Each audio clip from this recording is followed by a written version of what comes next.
여러분은 육체와 영혼이 분리된다는 설을 믿으시나요? 교통사고가 난 두 명의 학생이 오늘 유체 이탈을 당했습니다.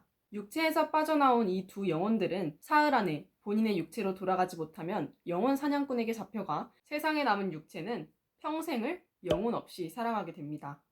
영혼 없이 칭찬하네, 영혼 없이 말하네. 이런 말들 많이 사용하시죠. 그 영혼 없는 사람들의 영혼을 사냥하는 게 저 설령입니다. 저승사자냐고요? 아니요. 이 찢어진 청바지의 후드티를 보십시오. 그래도 제가 사냥할 선인지 선할 선인지는 끝까지 두고 보셔야 할걸요. 영혼 없이 육체가 어떻게 살아? 영혼이 있든 없든 육체가 살아가는 데는 아무 문제 없어 보였어요. 여전히 아침에 일어나면 스트레칭을 하고 5분간 명상을 하고 세수하고 학교에 가면 여전히 수업에 집중하고 친구들과 어울려 놀아요. 게다가 쪽지 시험에 완벽하게 답을 적어내던데요. 그러면 영혼 없다는 게 멍 때리기만 하고 무기력하다는 말이 아닌 거야? 네, 저는 정말 누구보다 최선을 다해서 살았고 공부는 물론이고 다른 것도 열심히 하려고 노력했어요. 누구보다 영혼 충만하게 살고 있다고 자부했던 사람인데 영혼이 없단 말이 저도 무슨 말인지 모르겠네요.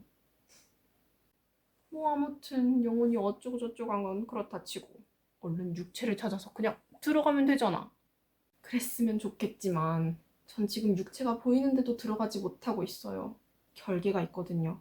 육체가 영혼을 거부한다나 뭐라나. 근데 영혼이 분리됐는데도 저렇게 할 거 다 하면서 산다면 굳이 인간에게 영혼이 왜 필요한가 싶네요. Lies, astounding, arrogant, to banish.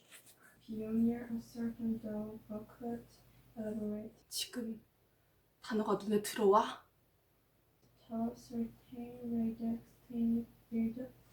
제가 육체한테 걸어도 말을 듣지를 않아요. 아니, 듣지 않고 싶은 걸 수도 있겠네요. 집중력이 좋다는 명상을 하고 체력 관리를 위해 운동을 하며 밥 먹을 때조차 손에서 영어 단어장을 놓지 않는 수리. 답답한 공부벌레가 되긴 싫어. 음악의 배는 최신 케이팝이 가득했고 주말엔 신작 영화를 보러 갑니다. 사람들 입에 오르내리는 베스트셀러와 맛집도 줄줄이 꿰니다. 꾸안꾸가 진짜 매력이듯 소소한 일상을 자연스럽게 공유하지만 그 속엔 철저히 계산된 설정과 연출이 존재했습니다. 부러움과 질투 섞인 친구들의 눈빛을 즐긴 적도 많고 이들보다 더 높은 곳을 날고 있다고 자부합니다. 이렇게 부지런하고 열심히 살아왔는데 어떻게 육체와 영혼이 분리된 걸까요? 여러분은 공작새를 보면 어떤 느낌이 드나요? 예쁘긴 한데 불편할 것 같지 않나요? 날 때도 힘들지 않을까요? 수리는 공작새를 닮았습니다.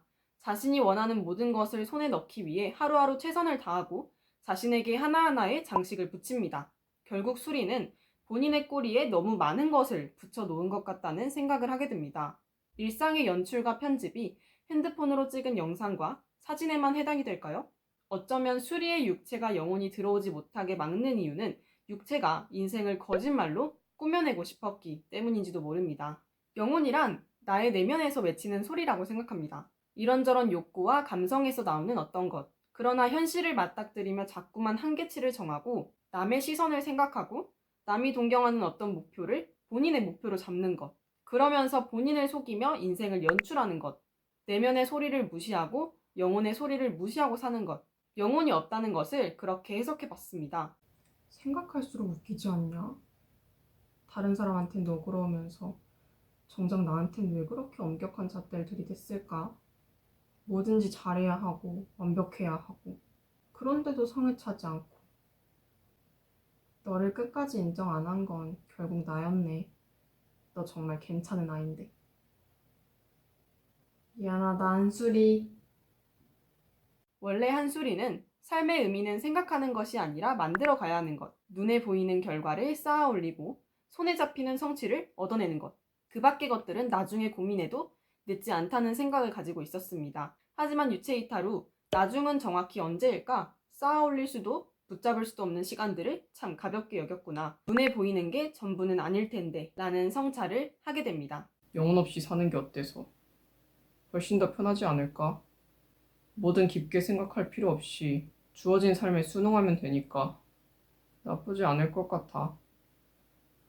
여기 또 다른 친구 은류가 있습니다. 은류는 어릴 적 아픈 동생이 있었습니다. 부모님의 신경은 온통 동생에게 가 있고 결국 아픈 동생만으로도 버거운 부모님은 은류를 할머니 집에 아무 말 없이 두고 갑니다. 그렇게 은류는 가족 안에 본인의 자리는 없다는 생각을 하며 상처를 입었고 학교에 들어가서는 거절을 못하는 예스맨으로 알려집니다. 은류는 육체를 잃는 게 불행만은 아닐지도 모른다고 생각합니다. 주어진 환경에 맞게 물이 흘러가는 것처럼 그냥 그렇게 이보다 마음 편한 삶이 또 있을까라는 생각을 합니다. 고작 17의 나이에 인생의 무게를 운운하는 것도 참 서글픈 일이네요. 보다 못한 선령이 나섭니다. 물 흐르듯 마음 편하게 사는 사람이 과연 몇이나 될 것 같니? 죽은 존재들 뿐이지 않을까? 더 이상 고민도 번뇌도 없을 테니까. 하지만 육체가 살아가는 세상은 사막이다. 바위 틈이고 콘크리트 벽이지. 세상은 결코 옥토가 아니지만 다들 어떻게든 뿌리 내리기 위해 몸부림친다. 영혼이 없다는 건 생각을 안 한다는 뜻이잖아. 그만큼 삶이 단순해진다는 거 아니야? 그게 그리 나쁘지만은 않은 것 같은데. 어차피 삶은 다 시시하지 않나? 그저 둥글둥글 원하지 않게 살라고들 하잖아. 그러려면 오히려 영혼이 방해되지 않을까. 저는 이 부분에서 영혼을 자아라고 바꿔 부르고 싶습니다. 그리고 둥글둥글 원하지 않게 살려면 오히려 영혼이 방해된다는 그 글귀에 정말 공감했던 적이 많습니다. 책을 읽고 생각하다 보면 현실에서 마주친 상황이 내가 생각하는 진리나 옳다는 것에 배반하는 상황을 자주 마주치곤 합니다. 그런데 그것에 대항하려 애쓰면 제가 하는 일들이 반사회적인 행동이라는 느낌을 주변에서 받습니다. 저는 제 자아가 자꾸만 꿈틀거리는 게 오히려 진절머리 나기 시작한 적이 있습니다. 제발 주어진 상황에 맞춰 순응할 순 없을까? 흘러가는 대로 나도 그냥 따라갈 순 없을까? 왜 굳이 역주행하려고 할까? 왜 다른 주장을 하고 다른 의견을 내세울까? 이처럼 자아를 가지고 있으면 미친 듯이 지칠 때가 있습니다. 사람들 틈에서 나를 끼워 맞춰 살기 위해서는 자아를 잃을 필요가 있다는 것을 종종 느낍니다. 나한테 지쳤나 봐. 상대가 불편하고 어려운 것보다 차라리 내가 힘들고 서운한 게 낫다고 생각해서 남의 부탁을 거절 못했어. 싫다거나 안 한다는 말도 내가 뭘 원하는지 살펴봤자 달라지는 건 없다고 생각해서. 은류는 동생의 병이 악화된 것과 부모님이 슬퍼하고 피곤해하는 모습 모두 자신의 잘못이라고 느꼈습니다. 하지만 은류의 육체가 영혼을 거부한 이유는 더 이상 잘못했다는 말을 하고 싶지 않아서였습니다. 원래의 본인의 모습을 찾고 싶었던 거죠. 결국 17의 은류는 7살의 은류를 만나 그동안 외롭게 해서 미안하다며 사과합니다. 마지막으로 한수리와 은류의 태도를 비교해보겠습니다. 한수리는 오로지 자신이 잃어버린 것에만 집중합니다. 영혼이 된 이후에 한시도 제 육체 곁을 떠나려 하지 않습니다.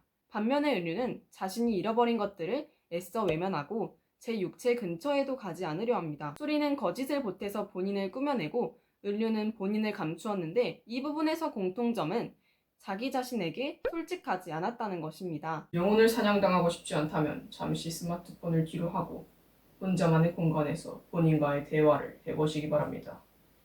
어떤 말과 행동이 자신의 성격과 가치관에 있어 진실된 것인지 본인을 있는 그대로 받아들이지 않고 뭔가를 더 꾸미려 하거나 감추려 하고 있진 않은지 말입니다.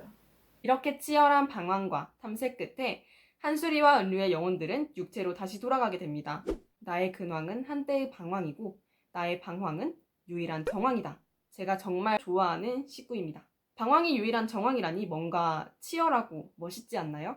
살면서 우리는 많은 방황을 합니다. 저 역시도 마찬가지인데요. 이 이야기는 성장하는 시기에 있어 방황은 당연한 것이라는 위로와 응원을 줍니다. 혹시 지금 어떻게든 빠져나오고 싶은 암흑의 시간을 걷고 계신 분들이 있다면 좁고 캄캄한 터널을 지날 때 차창에 내 얼굴이 선명하게 비치는 것처럼 어둠들이 어쩌면 나를 가장 확실하게 볼 수 있는 순간들이 아닐까 생각하시며 본인과의 대화의 시간을 가지면 좋겠습니다. 스스로가 만든 벽 앞에서 좌절하다가 또 보란듯이 뛰어넘는 게 인간 아니겠습니까? 이 소설을 쓰신 이희영 작가님은 수많은 나는 과거부터 현재까지 그리고 미래에도 계속해서 변할 것이란 말과 함께 게으르고 굼뜬 행동도 창피하고 부끄러운 모습도 모나고 뾰족한 성격도 모두 나임을 인정할 때 조금씩 둥글게 살면서 자신과 친해질 수 있을 것이라는 멘트를 남겼습니다. 페인트를 쓰신 이희영 작가의 소설 나나 리뷰였습니다. 시청해주셔서 감사합니다.